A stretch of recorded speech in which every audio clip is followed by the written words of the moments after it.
Since the early 1990s, astronomers have known that extrasolar planets, or exoplanets, orbit stars light years beyond our own solar system. Because most exoplanets are too far away to be directly imaged, characteristics such as size, composition, and atmospheric makeup must be determined through a variety of indirect methods. For instance, when an exoplanet passes in front of its star, or transits, it blocks a fraction of the star's light and causes a dip in brightness.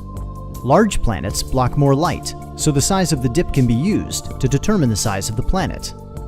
By observing an exoplanet's gravitational pull on its star, astronomers can also determine the planet's mass, and thus calculate its density to see if it is composed of rock, like Earth, or gas, like Saturn. But to fully understand an exoplanet, astronomers must study its atmosphere, and the information that they need is encoded during a transit. As the planet crosses its star, its atmosphere absorbs certain wavelengths of light, or colors, while allowing other wavelengths to pass through.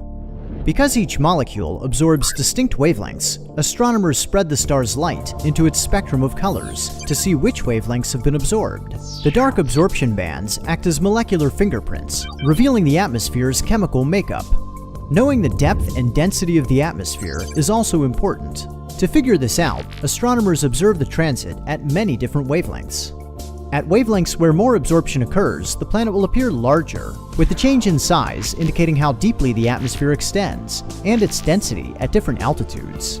Measuring the depth of absorption at each wavelength gives astronomers the planet's transit depth curve, which allows them to model the composition, height, and density of the atmosphere, providing a detailed picture of the planet. Recent studies suggest that exoplanets and their atmospheres come in a wide variety. At one extreme are hot Jupiters like WASP-19b, a boiling gas giant that orbits its star far closer than Mercury orbits our Sun.